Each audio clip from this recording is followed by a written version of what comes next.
আলেকজান্দ্রিয়ার লাইব্রেরিটা কি আসলে মুসলিমরা ধ্বংস করেছিল? ধারণা করা হয় এই লাইব্রেরিটা প্রায় 5 লক্ষের অধিক বই ছিল। কিন্তু মজার ব্যাপার হচ্ছে আমাদের মুসলিমদের নবী অর্থাৎ মহানবী হযরত মুহাম্মদ সাল্লাল্লাহু আলাইহি ওয়াসাল্লাম যিনি আছেন তার জন্মের অনেক আগে আসলে এই লাইব্রেরিটা ধ্বংস করা হয়।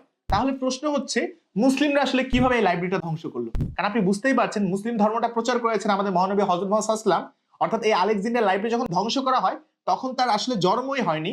আর মজার ব্যাপার হচ্ছে এই ইসলামের আবির্ভাবের মূলত 200 বছর আগে এই আলেকজান্দ্রিয়া লাইব্রেরি ধ্বংস হয়।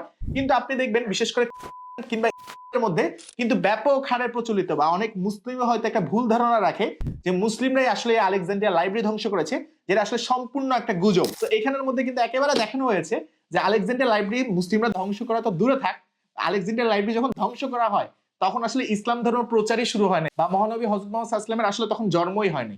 সো এই কথাগুলো আমি বলছিলাম অনিবার্য ইবনে খালদুন ও অন্যান্য এই চমৎকার বইটা থেকে। বইটা লিখেছেন মুসা আল হাফিজ। তো আপনি নিজেও প্রশ্ন করতে পারেন যে ইবনে খালদুনটা আসলে কে। আমি আসলে নিজেও শৈশবে কিংবা কৈশোরে কখনো ইবনে খালদুনের নাম শুনিনি, কিন্তু আমাকে প্রথমবার এই নামও শুনতে হয়েছে এবং পরীক্ষার খাতায় যেও লিখতে হয়েছে ঢাকা বিশ্ববিদ্যালয়ে আমি যখন ফিলোসফি ডিপার্টমেন্টে বোধহয় 3rd ইয়ার বা 4th ইয়ারে পড়ছি তখন, এই কিছুদিন আগেই, খুব বেশি দিন আগে না, তখন আমার এই যে ইবনে খালদুনকে নিয়ে কিন্তু আমার পরীক্ষার খাতাতেই লিখতে হয়েছে। সো ইবনে, আপনি প্রশ্ন করতে পারেন যে এই ইবনে খালদুনটা আসলে কে। ইবনে খালদুনটা হচ্ছেন মুসলিম বা আরব যে স্কলাররা রয়েছে তাদের মধ্যে খুব উঁচু জায়গার মধ্যে তিনি বা উঁচু স্থানে রয়েছেন। আধুনিক যে সমাজ বিজ্ঞান কিংবা আধুনিক হিস্ট্রি কিংবা আধুনিক যে ইকোনমিক্স অর্থাৎ অর্থনীতি, ইতিহাস এবং সমাজ বিজ্ঞানের যে জনকরা রয়েছেন তাদের মধ্যে অন্যতম হচ্ছেন এই ইবনে খালদুন।